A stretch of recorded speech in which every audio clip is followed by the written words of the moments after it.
మన వారాహి సిల్వర్ జ్యువెలరీలో అద్భుతమైన ఆఫర్స్ పొందండి మరియు కారు గెలుచుకునే గొప్ప అవకాశం. ఇరాన్లో భూతల దాడులకు దిగాలని అమెరికా అధ్యక్షుడు ట్రంప్ భావిస్తున్నారు. అయితే ఆ దేశంలో ఉన్న సుమారు 400 కిలోల యురేనియం కోసమే అగ్రరాజ్యం గ్రౌండ్ ఆపరేషన్కు సిద్ధమైనట్లుగా తెలుస్తోంది. శుద్ధీకరించిన యురేనియంతో అణ్వాయుధాలు తయారు చేస్తున్నట్లుగా కూడా ఇరాన్పై పలు ఆరోపణలు అయితే ఉన్నాయి.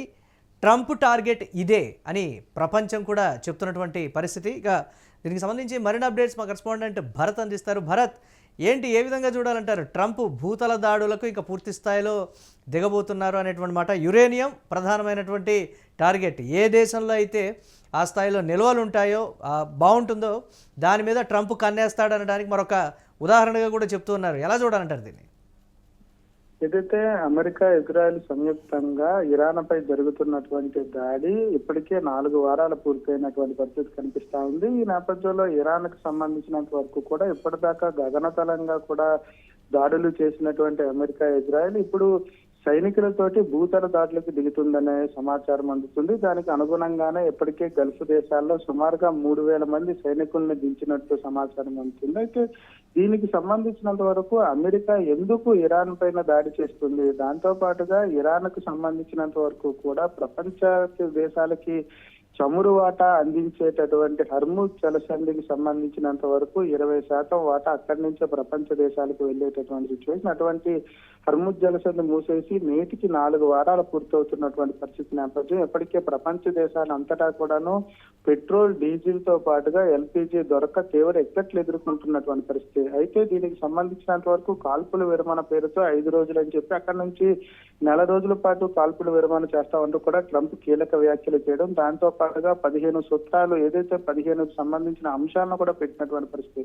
దానికి సంబంధించినంత వరకు ఇరాన్ కు సంబంధించి నూతన అధ్యక్షుడు కీలక వ్యాఖ్యలు చేసినటువంటి సిచ్యువేషన్. యుద్ధం మీరు స్టార్ట్ చేశారు, ఆపేది మేమే అంటూ కూడా కీలక వ్యాఖ్యలు చేసినటువంటి సిచ్యువేషన్. అయితే మరీ ముఖ్యంగా అమెరికా ఇరాన్ పైన దాడి చేయడానికి ప్రధాన కారణం ఏదైతే ఇరాన్ వద్ద సుమారు 400 కిలోల యురేనియం ఉందో, యురేనియం తోటే అణ్వాయుధాలు తయారు చేస్తున్నారు. ఆ యురేనియం ని స్వాధీనం చేసుకోవాలనుకుంటే భూతల దాడుల ద్వారా స్వాధీనం చేసుకోవాలనే ఉద్దేశంతో అమెరికా ఇటువంటి పన్నాగాలు పన్నిందంటూ కూడా ఇరాన్ ఆరోపిస్తున్నటువంటి పరిస్థితి కనిపిస్తా ఉంది. మరి ముఖ్యంగా శుద్ధి చేయడం ద్వారా యురేనియం తోటి అణ్వాయుధాలు తయారు చేస్తున్నట్లుగా ఇరాన్ పైన అనేక ఆరోపణలు కూడా ఇప్పటికే అమెరికా చేస్తున్నటువంటి సిచ్యువేషన్. అయితే అణ్వాయుధాలకు సంబంధించినంత వరకు కూడా అమెరికా ఇజ్రాయెల్ బలగాలకు సంబంధించినంత వరకు కూడా ఇప్పటికే ఇరాన్ తెహరాన్ పత్రిక ద్వారా ఎవరైతే అమెరికా బలగాలు ఎవరైతే ఉన్నారో ఇరాన్ భూభాగంపై కాలు పెడితే మాత్రం తిరిగి శవపేటికలోనే రిటర్న్ పంపిస్తామంటూ కూడా కీలక వ్యాఖ్యలు చేసినటువంటి సిచ్యువేషన్. అయితే ఈ ఇరాన్ దగ్గర ఉండేటటువంటి 400 కిలోలకు సంబంధించినంత వరకు యురేనియం శుద్ధి చేస్తే ఖచ్చితంగా అణ్వాయుధాలు అనేవి వస్తాయి. దాంతో పాటుగా ఏదైతే ఇరాన్ కు సంబంధించినంత వరకు కూడా అణ్వాయుధాలు తయారీతో తమ పైన దాడి చేస్తుందంటూ కూడా అమెరికా పూర్తిగా ఆరోపిస్తున్నటువంటి పరిస్థితి. దాంతో పాటుగా న్యూక్లియర్ కి సంబంధించిన అంశాలు ఏవైతే ఉన్నాయో, న్యూక్లియర్ తయారీ వ్యవస్థ అంతటికీ కూడా యురేనియం అనేది చాలా కీలకంగా పనిచేసేటటువంటి పరిస్థితి. యురేనియం శుద్ధి చేస్తే మాత్రం న్యూక్లియర్ వెపన్స్ తయారయ్యేటటువంటి పరిస్థితి ఉంటుంది. ఈ నేపథ్యంలో అమెరికా 400 కిలోల యురేనియం స్వాధీనం చేసుకోవడానికే ఇటువంటి చర్య దిగుతుందంటూ కూడా ఇరాన్ ఆరోపిస్తున్నటువంటి పరిస్థితి. కానీ అమెరికాకి సంబంధించి డొనాల్డ్ ట్రంప్ కీలకంగా ఏదైతే యురేనియం కు సంబంధించినంత వరకు కూడా అణ్వాయుధాలతో పాటుగా యురేనియం ని కూడా ఇవ్వాలంటూ కూడా ఇప్పటికే ఆ 15 అంశాల్లో జోడించినటువంటి నేపథ్యంలో దానికోసమే భూతల దాడులకు దిగుతున్నట్టుగా ఏదైతే అమెరికాకి సంబంధించినంత వరకు తెలుస్తా ఉంది. అయితే ఇక్కడ కీలకంగా చెప్పాల్సినటువంటి పరిస్థితి ఏంటంటే ఇరాన్ కు సంబంధించినంత వరకు కూడా మద్దతు ఇచ్చేటటువంటి దేశాలకు సంబంధించినంత వరకు కూడా ఇప్పటికే ట్రంప్ కీలకంగా ఫోన్ చేసి రష్యాకు సంబంధించినంత వరకు పుతిన్ తో గంట పాటు మాట్లాడినటువంటి పరిస్థితి. ఇరాన్ కు సంబంధించినంత వరకు మద్దతు ఇవ్వద్దు అంటూ కూడా చెప్తున్నటువంటి పరిస్థితి చూసాం. అయితే భూతల దాడులు, ఇది గగనతల దాడుల నుంచి భూతల దాడులకి అమెరికాకి సంబంధించినంత వరకు 3,000 మందికి సంబంధించిన సిబ్బందిని ఇప్పటికే గ్రౌండ్ లోకి దించినటువంటి పరిస్థితుల్లో ఈ యురేనియం ఎప్పుడో స్వాధీనం చేసుకునే ఉండే పరిస్థితి ఉండేది. కానీ అమెరికాకు అది సాధ్యపడకుండా ఇరాన్ నిలువరించింది అనేటువంటి మాట. 4 వారాలు గడిచిపోయింది, అయినప్పటికీ కూడా ఆ యురేనియాన్ని స్వాధీనం చేసుకోవాలన్నటువంటి ట్రంప్ సర్కార్ కోరిక మాత్రం నెరవేరలేదు. బట్ ఈసారి మాత్రం టార్గెట్ మిస్ అవ్వదు అనే మాట. అంటే భీకరంగా ఉండబోతుందంట.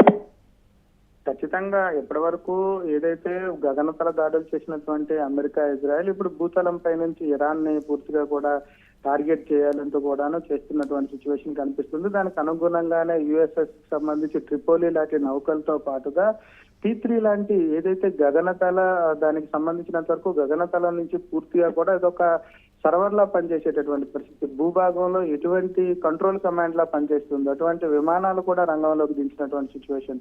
అయితే పూర్తిగా కూడా ఇప్పుడు యుద్ధానికి సంబంధించినంత వరకు కూడా మరొక పరిణామంగానే చెప్పాల్సినటువంటి పరిస్థితి ఉంటుంది. ఖచ్చితంగా భీకరంగా ఉండేటటువంటి పరిస్థితి కనిపిస్తా ఉందని చెప్పొచ్చు. అయితే మొదటి నుంచి కూడాను ట్రంప్ లక్ష్యాలకు సంబంధించినంత వరకు కూడాను యురేనియం కు సంబంధించిన ఈ మెటీరియల్ ఏదైతే ఉందో అప్పటి నుంచి కూడా యుద్ధం మొదలైన దగ్గర నుంచి కూడాను పలుమార్లు ఇరాన్ మారుస్తూ వస్తున్నటువంటి పరిస్థితి.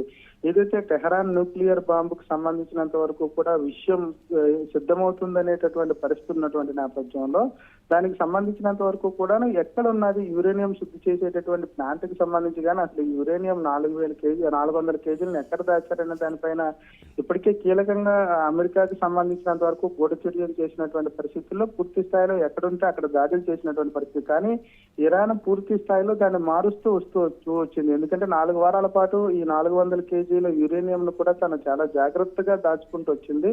అయితే యురేనియంలకు సంబంధించినంత వరకు కూడా 400 కేజీలని కూడా తనకు అప్పజెప్పాలని, దాంతో పాటుగా భవిష్యత్తులో న్యూక్లియర్ వెపన్స్ తయారు చేయకూడదంటూ కూడా ఇప్పటికే ట్రంప్ కీలకంగా చెప్పినటువంటి పరిస్థితి. కానీ ఇరాన్ దానికి సిద్ధంగా లేనటువంటి సిచ్యువేషన్. ఎందుకంటే యుద్ధం మొదలై 4 వారాలు గడిచినప్పటికీ కూడా ఈ ఇరాన్ ఎక్కడైతే ఈ యురేనియం పెట్టిందనే దానిపైన ట్రంప్ చేసినటువంటి పరిస్థితుల్లో ట్రంప్ ఎటువంటి దాడులు చేసినా దాన్ని వెనక్కి తిప్పి కొడుతున్నటువంటి పరిస్థితి. మరీ ముఖ్యంగా ఇరాన్ పూర్తి స్థాయిలో ప్రపంచ దేశాలకి చమురు వాటా అందించేటటువంటి హర్మూజ్ జలసంధి మూసేయడంతో పాటుగా గల్ఫ్ కంట్రీల యొక్క భవిష్యత్తును కూడా పూర్తిగా అంధకారంలోకి నెట్టేటటువంటి ప్రయత్నం చేస్తున్నటువంటి సిచ్యువేషన్. ఎందుకంటే అమెరికా ఇజ్రాయెల్కి సంబంధించినంత వరకు గల్ఫ్ దేశాల్లో కొన్ని దేశాలు ఏదైతే మద్దతు ఇస్తున్నటువంటి నేపథ్యంలో సైన్యం తీస్తున్నటువంటి పరిస్థితుల్లో వాటన్నిటిని కూడా మీరు మాకు మద్దతు ఇవ్వకపోతే మాత్రం భవిష్యత్తును పూర్తిగా కూడా అంధకారంలోకి తీసుకెళ్తామంటూ కూడా ఇప్పటికే ఇరాన్కు సంబంధించినంత వరకు నూతన అధ్యక్షుడు చెప్పినటువంటి పరిస్థితి. ఈ నేపథ్యంలో యుద్ధం మరొక స్థాయికి చేరుతుందా అంటే అవుననే చెప్పాల్సినటువంటి పరిస్థితి ఉంటుంది. అమెరికా కూడా ఏదైతే ఈ 400 కేజీలకు సంబంధించినంత వరకు యురేనియం ని తీసుకోవడానికి ఎటువంటి చర్యకైనా దిగుతుందా అంటే అవుననే చెప్పాల్సిన పరిస్థితి ఉంటుంది. Right, thanks for updates Bharat. ఇక అణ్వాయుధ సమీకరణను వ్యతిరేకిస్తూ అమెరికా ఇజ్రాయెల్ బలగాలు సంయుక్తంగా ఇరాన్ పైకి అయితే దాడికి దిగా. అయితే ఇరాన్పై దాడి ప్రారంభం ఇప్పటికే 4 వారాలు ముగిసినటువంటి సిచ్యువేషన్. ఈ నేపథ్యంలో యురేనియంను స్వాధీనం చేసుకోవాలన్నటువంటి ట్రంప్ సర్కార్ కోరిక అయితే నెరవేరలేదు. కానీ ఈసారి మాత్రం టార్గెట్ మిస్ అయ్యే ఛాన్సే లేదు. ఆ యురేనియంని ఎట్టి పరిస్థితుల్లో మేము స్వాధీనం చేసుకుంటామని అయితే ట్రంప్ సర్కార్ చెప్తోంది. శాంతి ఒప్పందంలో భాగంగా ఆ యురేనియంను అప్పగించాలని ట్రంప్ ఒత్తిడి తెస్తున్నట్లుగా కూడా ఊహాగానాలు వినిపిస్తున్నాయి.